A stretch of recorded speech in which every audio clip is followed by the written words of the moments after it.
here. Let's see. And Chris and Juan, you guys can enable your screen, I think. Let me invite you to. There he is. I can hear it now. Nice. Morning, Michael. Hey, man. Let How's me it going? the microphone because I know it's good. Hi. Yeah. Cheers. What'd you say?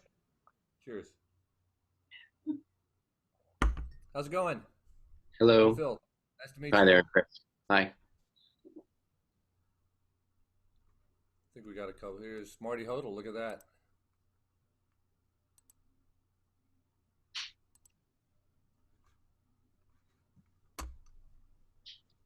Marty Hodel. Hey, how's it going?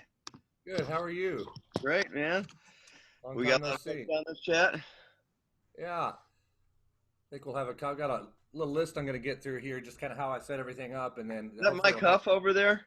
It is Mike Huff. Look at it. Hey, man, how's it going? As beautiful Marty. as ever. How are you? Been forever. Yeah, too long. I think I was trying to calculate how long it's been since we talked, Phil, and I'm pretty sure it's 23 years. Wow. 96. Yeah, it's hard to imagine, but and I think the same with you, Mike. Probably 1 year Yeah, I less. think so. Sorry, I'm muting and unmuting my mic. So there's a little bit of a delay, but yeah, I think last time I had a chance to talk with you, Marty, was probably that long ago. Been too I think long. it's your IQ. I don't think it's the mic. I think it is the mic. The Mike Huff. Who all we have here? See, we got a couple other folks here. Everybody enable your, here it goes. Another Eastman friend, Sharon Weiser. Certainly don't expect everybody to be on time this early. Good morning. Am I doing this right? There we go. And so I have my big master list here. I can put Mike Huff in a timeout if he has a hand here. Start video. Yes, start video. There's a couple other folks I know. If you guys don't mind, just wait like a minute or two, see if a couple more people just get through everything. Hello, everybody. Hey. And anybody that's not here in a couple minutes, then, too bad for them. They missed the magic. Nobody's sick, right? Everybody doing good? Not yet. I even get nervous, like coughing too much when I'm teaching like this. I'm like, oh no, they're gonna. Hey, there's Carrie Moffett, Mike. Carrie Moffett, look here. This ought to be good. Oh no. Yeah. Hey, Sharon. Hey. Mike Mergen. Oh, goody. Hey, Morgan. You should do this just to do this. Here. Who else we got? There he is. Carrie Moffett. Mike Mergen. Hey. Good to see you. How are you? Everybody should congratulate Mike Mergen, the new appointed professor of trumpet at Cincinnati. Where are you going? Cincinnati Conservatory? That's correct. Congratulations. Thank Good you. job, dude. That's awesome. So exciting. When do you retire officially? Sometime this summer. Yeah? Yes. Well, that's really spectacular. Well, should I get going here and then we'll just take it as we go? And my situation probably is a little bit, probably maybe some more layers to mine because of what I do. For the few that don't know me, I'm Phil Holland, and I'm a trumpet player. I know a couple of these guys from way back, but I went to Eastman in the early 90s and played some time in the Air Force in the Virginia Symphony. Moved out here about 2 years ago to Texas. Here's a couple other folks. Let them in. Where we have an absolutely great teaching situation that's really, really spectacular. I have a studio in one city of almost 80 students that I teach. And over the last 20 years, I've taught somewhere around 120,000 trumpet lessons. And it's Holy. yeah, I teach most of my students in 8th grade until they graduate high school. And I'm very fortunate to work with great partner band directors and partner parents. And so when we saw this coming, oh my goodness, what is going to happen? The school's going to close. Of course, like those. Oh, Mike is saying, I think if we all mute our mics. Or wear headphones. Yeah, or wear headphones if you have them. Might help out some of the chatter here. Or we'll just make do. And so, of course, like anybody that relies on freelance work, and especially if you rely on freelance work, it's very scary when something that happens only once in 100 years happens. And so I sat down, and I'm lucky because I kind of have a pretty good system already in place for how I calendar and schedule everything, especially during the summertime. So I have a Google Calendar set up that I'm going to talk about a little bit, and how I email all the parents at once to have them select times. I'm going to walk you through all that, and just kind of take it from step at a time how I set all this up and why I decided to use Zoom and all the tools I use. And then if you have any questions about it, or if anybody else has got something that's working really, really great, let me know. Also, let me know, and Tim Sullivan too, another old Eastman friend here. So I'm going to share the screen here and show you the first thing. In Safari here, if I'm doing this part right. Can you guys see the screen here? Can you guys see this? Yes. Yeah. Okay, great. So in, you see I have a calendar here. I didn't change the name of it, but Summer 19. This is my general sharing calendar that I use. So I just went in and used this, and I created all of my available times. I made 90-minute blocks, 30-minute lessons, online lesson. And so what you could, whatever your availability is, set up when you would like to book your lessons. And then up here, there's settings for the calendar. And I'm recording this video too for anybody if it's helpful at all, if it's not, just trash it. But in the settings for a particular calendar, see down here on the left, Summer 2019, here, make available to public. See all event details. You want to do that. You do not want this shareable link when you email it to your students or the parents of your students. What you want down here is integrate calendar, public URL. This is the one that will allow them to see the calendar without having to have a Gmail account or to add it to their Google Calendar or anything like that. So first off, you can create a new calendar. Pandemic, everybody's going to die, call it whatever you want. And then make it public, see all event details, scroll down, then under integrate calendar, public URL to calendar. So then you go back, set the calendar up as you will, come back to that later. And then, got the good deal there. And for those of you that don't teach in a university setting, you guys' lessons are somewhat mandatory, although nothing in life is mandatory completely. But for me, the big fear is, oh my goodness, in Texas, for those of you who don't realize, we teach on campus during the school year.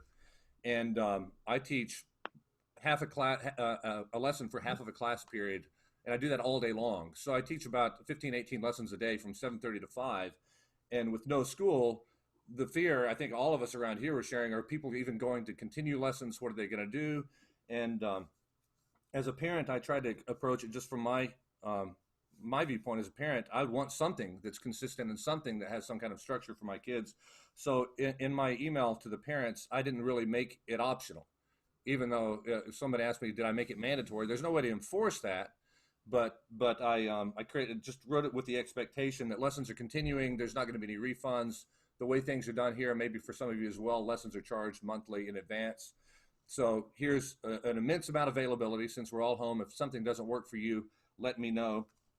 Include the calendar URL that we just created. Email me back your time.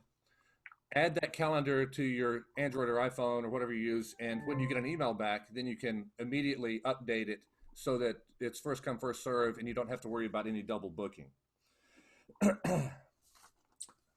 Then the tools in Zoom. And I'm assuming all you guys are still with me. I can't see the large group here because of the screen sharing. There's the grid there. Let me make that better. So over here, if you're all looking along with me, in Zoom, you have to create an account if you want to host. The free account is awesome because free accounts are good for let me say it this way, you have to pay if you would like meetings with more than 3 people that last for more than 40 minutes. So for one-on lessons, you can do hour lessons, certainly. You can even have a couple people. And so it works great. So once I set it up, I went in and I created a generic meeting, a generic lesson, so meeting, lesson, same thing, for Monday morning, 8 o'clock, whatever that is. And I once in a 30-minute block, and let me just do that. Schedule meeting. Demo. And I'll not worry about the time. We'll say today, 9 o'clock, 0 hours, 30 minutes, set your time zone. I did recurring meeting weekly. I've scheduled all my students for the next 4 weeks, hoping it's less, fearful that it's more. And check the repeating day, how many occurrences? It was 4 for me. Do not require meeting password. There's a reason I'm showing you this. And also enable waiting room, which is what you guys experienced that were here a little bit earlier as well. And then save that. And then for that, go down at the bottom, I saved as meeting template and named it by day of week. And so I did one each of those for Monday, Tuesday, Wednesday, Thursday, Friday.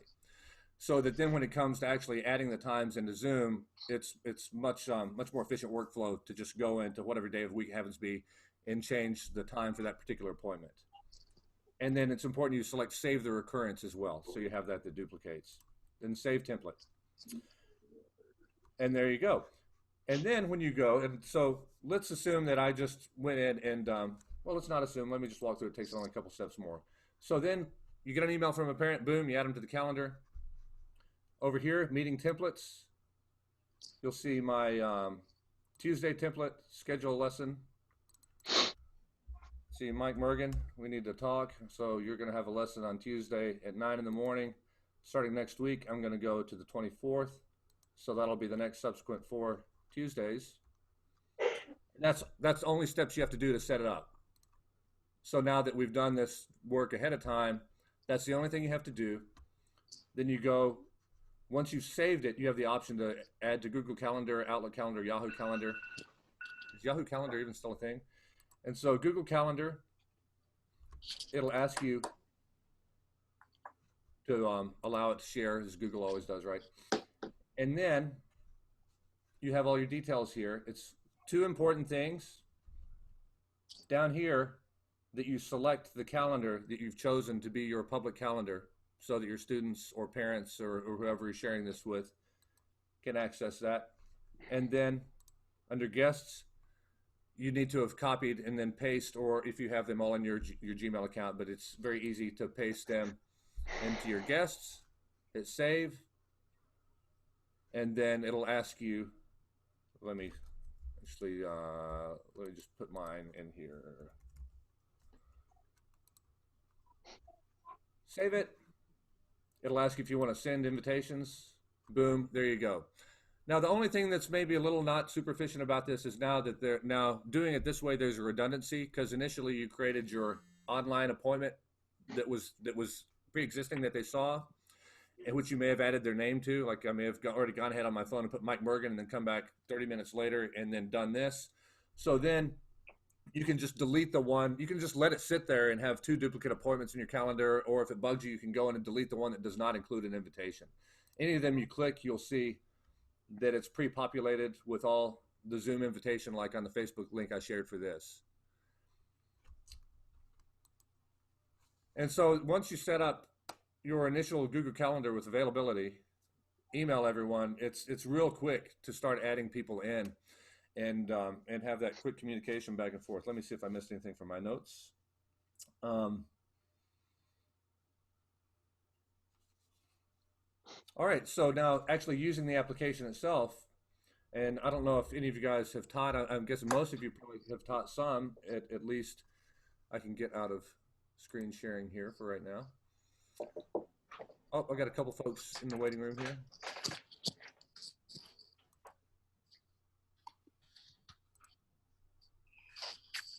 Let me just give them a second to get their audio connected here. Cheers.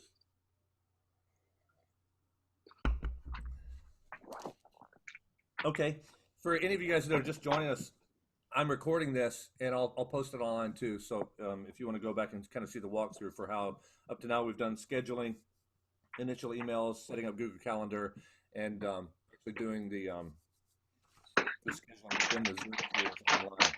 Now, one thing to note in the mobile app for Zoom on thanks, and for the mobile app, the scheduling is kind of odd. So I wouldn't mess with it. I would do all this at a laptop and a desktop. And even though it's not uniform, I don't know why. I don't know if it's a bug in the system, but it's really consistent on the desk and in the web browser. So I would stick to that. So the Zoom audio settings, and this is the stuff, unfortunately, that's a little obnoxious. If you guys are all on, I'm sure some of you are probably on mobile devices, but if you're on a PC or a Mac, at your bottom left, you'll see the dot video button in the bottom left. There's a little arrow. If you click it, there's a quick way to access audio settings. I had to do it on the phone because I couldn't copy paste the link. No problem. No problem. Twitter, because it was on Facebook. No problem. No problem. And so if and when you are teaching from your desktop, you want to go into the audio settings. And let me see if I can share this as well. Give me 1 second, please.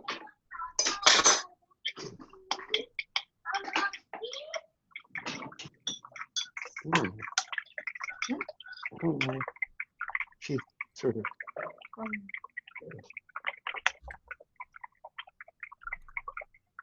Okay, do you guys see? You guys nod if you see the audio settings here. Yeah? Okay, cool. So in the audio settings, you want to deselect, use separate audio device. No, I'm sorry. Forgive me. That's the wrong one. Deselect, automatically adjust microphone volume. More than likely, you're going to be somewhere 60 to 75%, 60 to 70%, so you don't get a lot of feedback. Click Advanced. You want to select Disable, Suppress Persistent Background Noise. Select Disable, Suppress Intermittent Background Noise. And do select Show in-meeting option to enable original sound from microphone.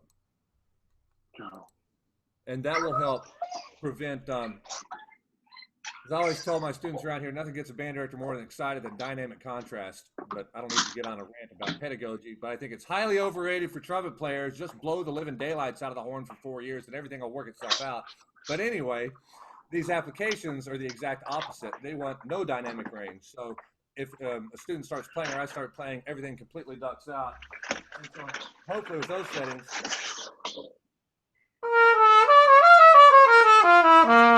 it keeps everything kind of equal without blowing everything out. And then I've also sent those screenshots and those settings to my students as well. Rhonda DePriest is having trouble hearing me. I'm sorry. And I'll talk about some of these technical snafus that pop up here and there as well. What mic did I get? I got, basically my choice was what was Amazon able to deliver by the end of business day, by 6 o'clock on Sunday when I ordered it Sunday morning. And I got this blue Snowball Ice. I think it was about $50 off Amazon. I didn't have a good quality USB mic. It was pretty well reviewed, and it's actually quite good. Especially for for what we're doing here.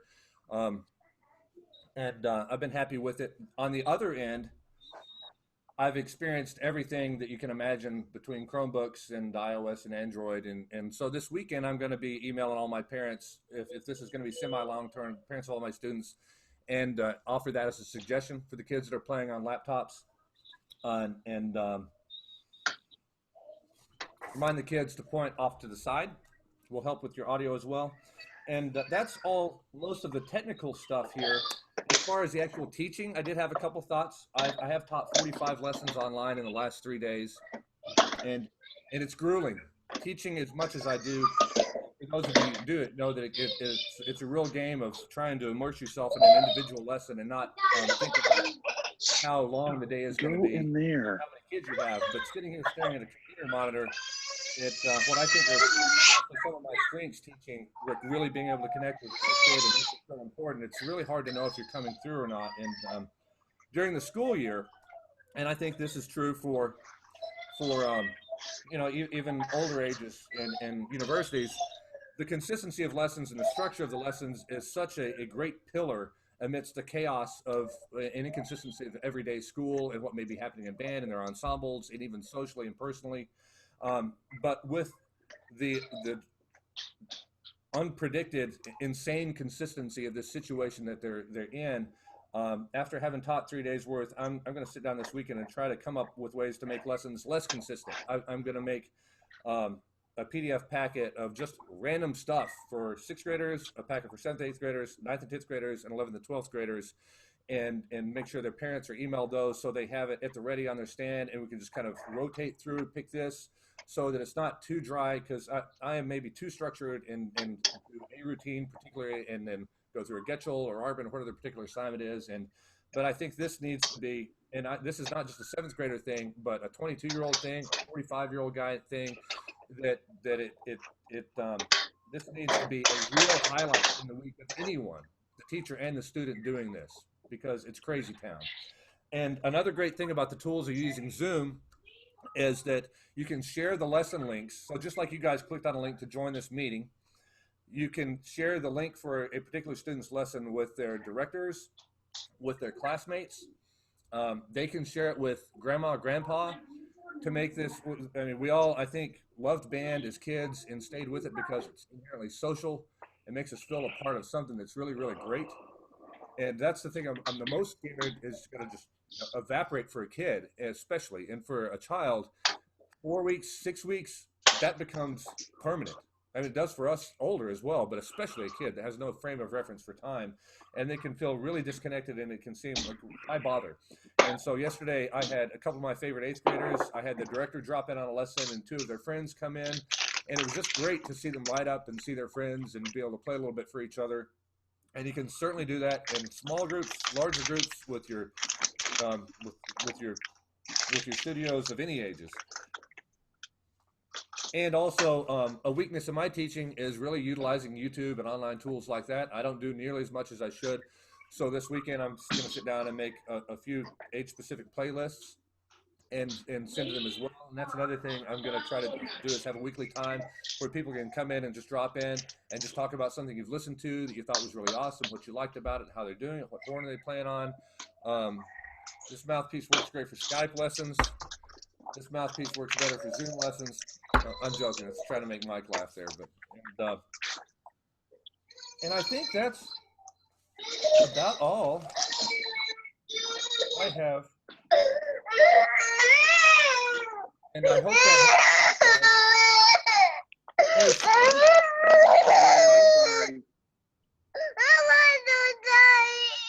Sorry. Hey, no problem. No problem. I think I muted him. No problem, Sean. And Carrie has a question here with regard to you two. Oh, here's some notes. Oh, except for me. Thanks, Mike, for that tip.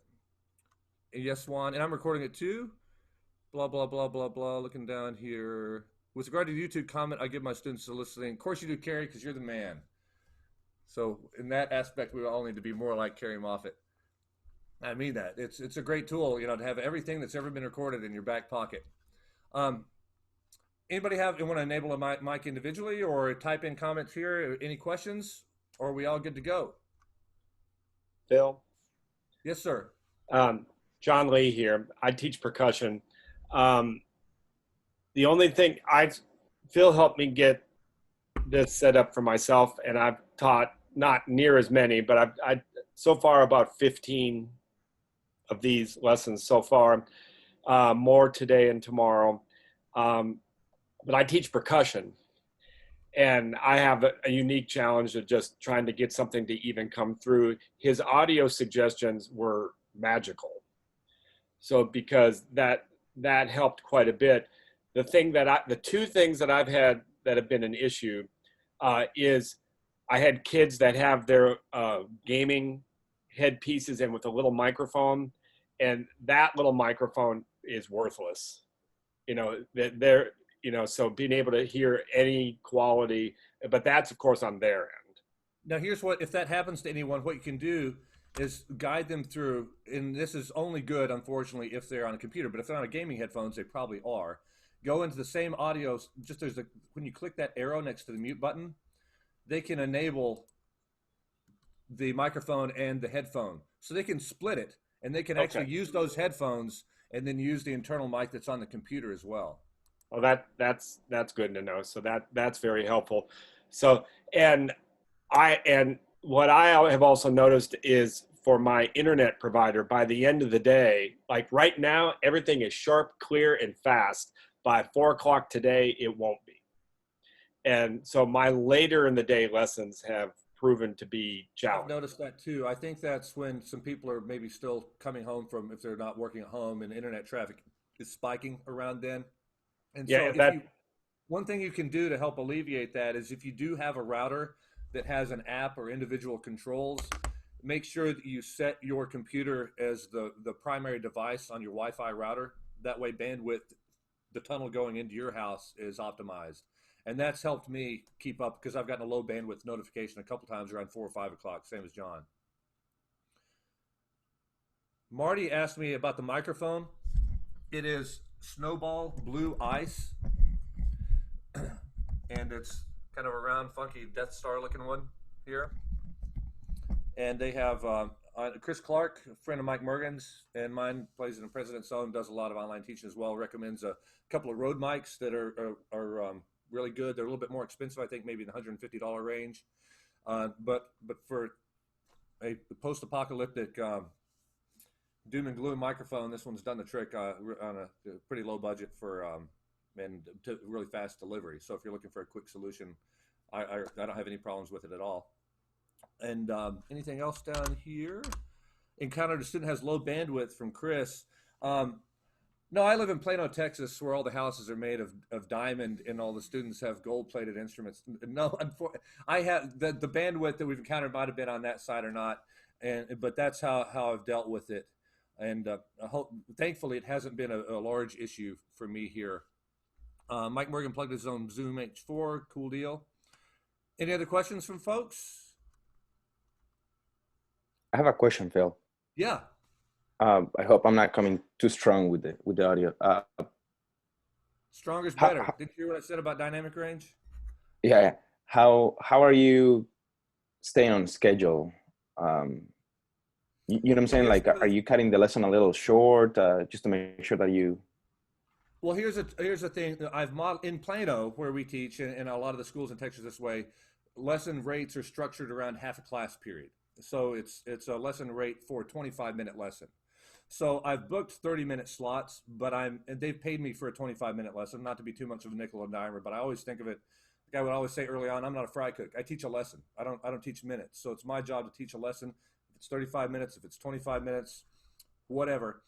And so what I've been stopping at about 25 minutes in. That way I have time to end it, go take a leak, come back, start the new meeting. And I think it's perfectly fine to do it that way. So that's been my answer to that. Thanks. As far as trying Google Meet or Skype, I know a couple of people that have, Marty, and they've said the quality is pretty good. Skype as well. I just didn't have, wasn't afforded the time over the weekend of setting this all up to do a lot of experimentation. So this seemed like it would do the trick. I like the fact that it had the built-in calendaring and integration, and Google Calendar integration, as well as the little bit of audio customization. So one thing that is an issue is with the students that are on mobile devices, iPads and Android tablets, that they have, because of the condenser mics on those devices, it cuts the audio down really fast. Have them point in the opposite direction from their device. I've switched my, I do a lot of, I'm a Bill Adamgren student for you trumpet players out there, so I do a lot of sustained long tones, that kind of playing with my students, but I've switched to more kind of meandering patterns because it seems the microphone doesn't react so instantly. So a lot of kind of Remington and Chikowitz based things, and it seems that the microphone in their devices doesn't really mind those quite as much. the quality coming into me, unfortunately, is not. I've only had maybe 4 or 5 students on better laptops that their quality has been quite good. So hopefully, with the kind of kids I teach and the parents that support them, a few of them will invest in some better microphones since we're going to be doing this for a little bit of a while. Anything else? How do we access this, the recording of this? I'm gonna save it and then upload it to YouTube at my next break. I've got a lesson at 9, then I'll have a break in an hour or so, and then I'll put that on my Facebook page also. Thanks, Phil. I got a question. Marty, I tell my students all the time about one of my best experiences ever. Something totally unrelated. I was very fortunate to play in the Eastman Ensemble trumpet section with Marty Hodel when he was playing principal in the tour group in spring of 1997, 96. And you remember when Jesus wept, the chorale in that? Oh yeah. In Kansas City, I was weeping on stage to be a part of a trumpet section like that. It was so beautiful. And you and Dan and who all was that section? Dan. Sorry, everybody. Just give me these 30 seconds here. Paul McKelvey, Matt, Mike Bosch. Chris Martin. Yeah, well, Chris replaced me when you guys went to Japan, but yeah, and silly stuff long ago. But what a great time. Paul McKelvey, who's now a full commander in the Navy, and is an XO for a trumpet player, a friend of ours, and XO for 2,000 sailors. I called him 2 days ago in Hawaii to see how screwed we all were about this thing. He said, hopefully we'll be okay.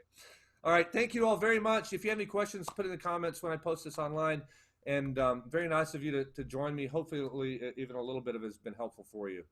And smile big at your students. They love you more than they'll tell you. We matter a whole lot. All right. Thanks Bye, so guys. much, Phil. You're very welcome. Yeah, really appreciate it. Take Got care. it. Bye, everybody. Be safe, everybody.